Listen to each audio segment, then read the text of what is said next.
Another big story on the economics front today. The president spoke to MECs, mayors and premiers this morning to find a way forward for the economy. Interestingly, he's still keeping the National Development Plan as a blueprint for us to get out of the current slump. And this is a plan which, by the way, turned 7 years old this month. But is it the best that government has got?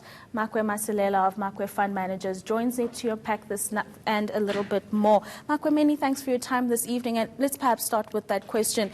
Is the National Development Plan the best option that government's got to get South Africa out of the slump? Yes, the general framework, I think, is relevant. It's a question of tweaking here and here to make sure that they adjust to the current situation. But if you look at the plan itself, the framework, I think, is still proper. And I think that's what we need, because ever since we've been changing plans, now and then. So it's a question of having this broad plan.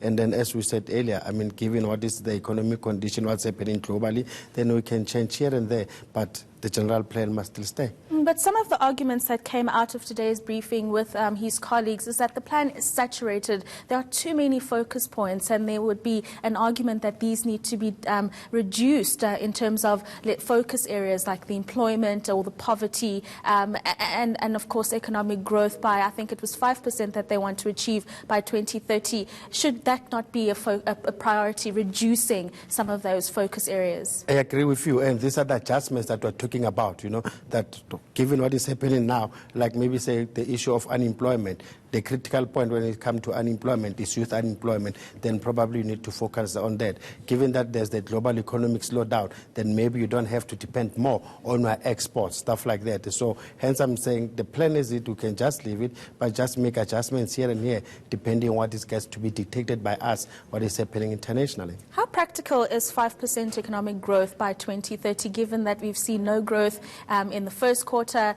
We've had some positive economic data in this quarter, but how feasible is that growth prospect? If you think about it, we've got 11 years to get to that, Anything could happen. If we can have a nice boom, if China have to sort out their issues, I think maybe we have to start moving from this whole thing of just being negative and see all the doom and gloom. Yes, as we're talking today, given what is happening, like you mentioned earlier in our intro, we've seen the likes of Germany putting some stimulus, and we're going to have a meeting on Friday at Jackson Hole, depending what central banks are doing to help the economies, then that will determine what's going to happen to the global economy. But I'm saying 11 years, it's a long way to go, and it might not even be driven by commodities. There can be something. It can be renewable energy. It can be any other thing. So I'm saying we still have some time to get to 11 years, but yes, it's understandable that as we're talking today, people see 5 years as something impossible, which is true. Yeah, apart from those global elements that you've just mentioned that might contribute to the growth, how important would the local factors be? So reducing that saturated government that we have, for example, the wage bill, other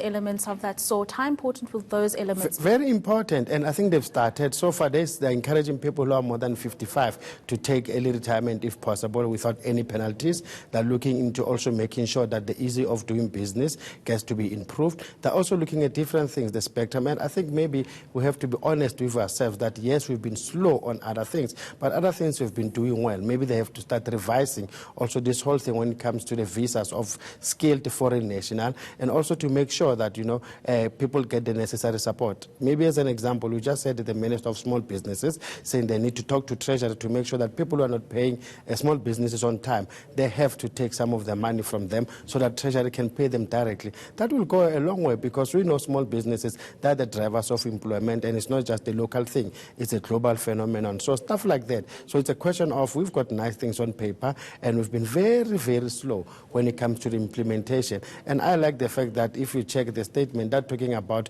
what they call district-driven initiatives. You have to tell us exactly what are you going to do, where and when. And I think we've been lacking that. And more importantly, people have been operating in silos. One department doesn't understand what the other department is doing. And we don't have to shy away from encouraging people to buy locally manufactured goods. That's very critical to make sure that we secure those necessary jobs. So I think we just have to be honest. There are some positives and there are some negatives. And I think for them coming out today to say that, listen, we've been very slow on other issues, but hey, other things. So far they said that they've got a directive when it comes to the licensing of the spectrum. And apparently there are almost 3 industrial parks, So I think we have to celebrate news like that. We're moving, but we're moving slowly, and it's going to be very important on these district initiatives. The president saying himself and the deputy president will be personally overseeing those implementations. Makwe, many thanks for your time there. I've been speaking to Makwe Masilela of Makwe Fund Managers, and that's